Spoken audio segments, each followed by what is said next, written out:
এই জগতের কলহিত মানুষের জন্য, আমাদের মতো যারা মন্দিরে যাইতে পারে না সবসময়, সেই মানুষদের জন্য জগন্নাথ রাস্তায় বের হয়ে আসে সবাইকে দর্শন দেওয়ার জন্য। এবং মাসির বাড়িতে আনন্দে 7 দিন থাকার পরে 9 দিনের দিন ভগবান তার নিজ আলয় তার মন্দিরে ধামে ফিরে যায়।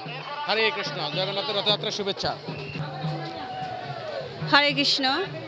তো আজ জগন্নাথের যে 9 দিন ব্যাপী জগন্নাথ মাসির বাড়িতে ছিলেন, আজ উনি মাসির বাড়ি থেকে আবার সেই মন্দিরে ফিরে যাচ্ছেন। তো আমরা সবাই আনন্দের সাথে জগন্নাথকে এনে দিয়েছি মাসির বাড়িতে, আবার সবাই আনন্দের সাথে জগন্নাথকে আবার মন্দিরে নিয়ে যাচ্ছি। সবাই এই আনন্দ উপভোগ করতেছি, যেন আশা করি আগামী বছর সবাই আবার এই আনন্দ উপভোগ করতে পারি আনন্দের সাথে, এই প্রার্থনা করে জগন্নাথ।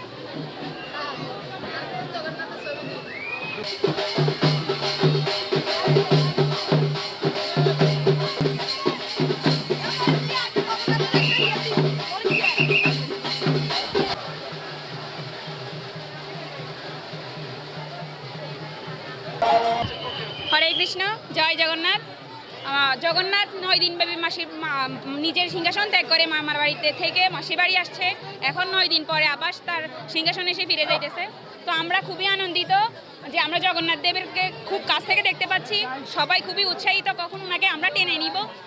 সবাইকে আশা রাখছি যে সবাই খুব ভালোভাবে এটা উদযাপন করতে পারবে, উপভোগ করতে পারবে। আগামী বছর যাতে আমরা আবার একত্রিত হতে পারি, এটাই ভগবানের কাছে প্রার্থনা করি। জয় জগন্নাথ। যাতে সুন্দরভাবে শেষ পর্যন্ত হবে সেই জন্য আমরা সার্বিক নিরাপত্তা রাখছি এবং আমরা যখন শুরু থেকে শেষ পর্যন্ত নিরাপত্তা দিয়ে মোটামুটি আমরা সব কিছু ঠিক করতে যাতে সঠিক সুন্দরভাবে এই রথ শেষ হতে তার জন্য আমরা সর্বাত্মক ব্যবস্থা গ্রহণ করেছি।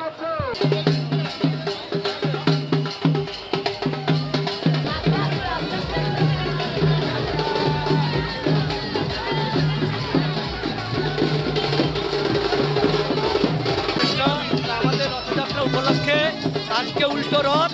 তো আমরা আজকে কলকাতা থেকে অর্থাৎ বৃন্দাবন থেকে আবার দ্বারকায় জগন্নাথ যাবে। তো এই রথযাত্রা উপলক্ষে সমস্ত দেশের সর্বজনস্তর জনগণকে আমরা আন্তর্জাতিক কৃষ্ণ ভাবনাতে সংঘ ইস্কনের পক্ষ থেকে কৃষ্ণ প্রীতি ও শুভেচ্ছা জানাচ্ছি। সকলকে ধন্যবাদ। হরে কৃষ্ণ। দড়ি সোজা করুন, দড়িতে সোজা করুন, ভলেন্টিয়ার প্রভুরা দড়িতে সোজা করুন, মাঝখানে গ্যাপ রাখুন, মাঝখানে গ্যাপ, বামে আরো ঢুকাবে। হ্যাঁ,